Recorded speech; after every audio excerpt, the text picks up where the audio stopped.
엄마와 함께하는 성경 공부 오늘의 말씀은 창세기 28장 11절에서 14절입니다. 한 곳에 이르러는 해가 진지라 거기서 유숙하려고 그곳에 한 돌을 가져다가 베개로 삼고 거기 누워 자더니 꿈에 본즉 사닥다리가 땅 위에 서 있는데 그 꼭대기가 하늘에 닿았고 또 본즉 하나님의 사자들이 그 위에서 오르락 내리락 하고 또 본즉 여호와께서 그 위에 서서 이르시되 나는 여호와니 너의 조부 아브라함의 하나님이요 이삭의 하나님이라.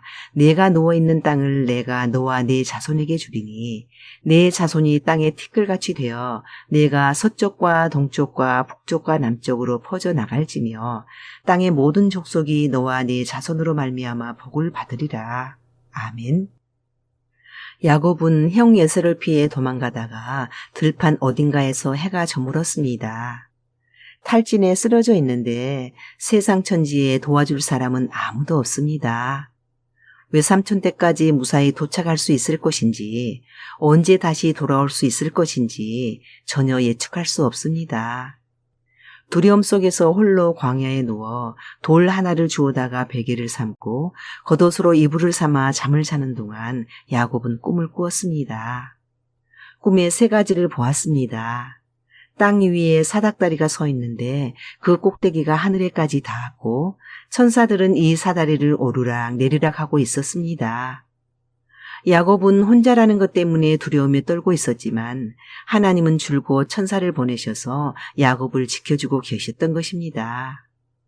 야곱을 찾아오신 하나님께서 나는 너의 조부 아브라함의 하나님이요 너의 아비 이삭의 하나님인데 이제 너와 함께할 구원의 하나님이라고 밝히시면서 아브라함과 이삭에게 언약하셨던 가나안 땅을 주겠다, 자손의 복을 주겠다, 끝까지 너를 지켜 이 땅으로 다시 돌아오게 하겠다, 너의 후손을 통해 땅의 모든 족속이 복을 받게 하겠다고 말씀하셨습니다.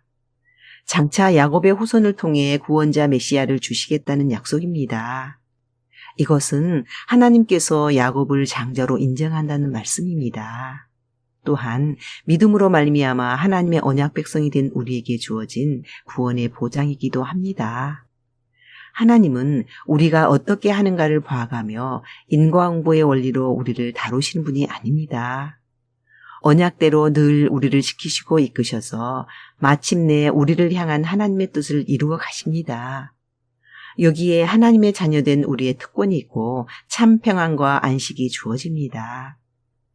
야곱은 잠에서 깨자마자 여호와께서 바로 여기에 계시다는 것을 깨닫고 베개로 사용했던 돌을 세우고 기름을 부으며 그곳을 베델이라고 이름 짓습니다. 이곳이 하나님이 계시는 하나님의 집이라고 고백한 것입니다. 그리고 하나님의 은혜가 너무나 감사해서 하나님께 서원 기도를 합니다. 저는 하나님만 섬기겠습니다. 하나님께서 만나주신 이곳에 제단을 쌓고 하나님을 경배하는 장소로 삼겠습니다. 11조를 드리겠습니다. 그러니 저와 함께 해주시고 먹을 떡과 입을 옷을 주시고 아버지 집으로 다시 돌아오게 해주세요 하고 우리의 생활 속에 너무나 당연하게 여기는 것들을 소원하며 기도합니다. 이것은 하나님과 조건부로 거래를 하는 것이 아니라 하나님께서 은혜 주시지 않으면 하루도 못 살기 때문에 오직 하나님만 의지하겠다는 신앙 고백을 세 가지로 표현한 것입니다. 야곱이 이동한 거리는 약 800km이며 도보로 40일 정도의 거리라고 합니다. 한 번도 가보지 않은 길을 혼자서 찾아가면서 배고픔과 두려움은 이루 말할 수 없었겠지요. 한 걸음 한 걸음을 하나님께서 인도해 주시지 않았다면 결코 찾아갈 수 없는 길이었습니다. 그러므로 야곱에게서 11조나 제단을 쌓는 것이나 예배 생활이나 신앙 생활 자체가 할 거냐 말 거냐 밀고 당길 차원의 문제가 아니었습니다. 자원하여 드리겠다는 고백이었습니다. 사랑하는 우리 가족, 여러분은 자원하는 신앙입니까? 오늘 우리도 이 은혜를 입어 여기까지 올 수 있었습니다. 우리에게도 먹을 떡과 입을 옷과 보호의 은혜는 하나님께서 주셔야만 받을 수 있습니다. 그런데 그 크신 은혜가 날마다 값없이 주어지니까 우리가 당연하게 여길 때가 많습니다. 내가 오늘 먹고 입었다고 내일도 먹고 입을 수 있다고 생각하면 안 됩니다. 오늘 우리가 풍성하고 평안했을지라도 내일은 허기진 자의 마음으로 그 땅을 밟아야 합니다. 내일 무슨 일을 만날는지 아무도 모릅니다. 오늘 부족함이 없어 이만하면 됐다고 할지라도 내일은 하나님께서 밟게 해주셔야 밟을 수 있는 날입니다.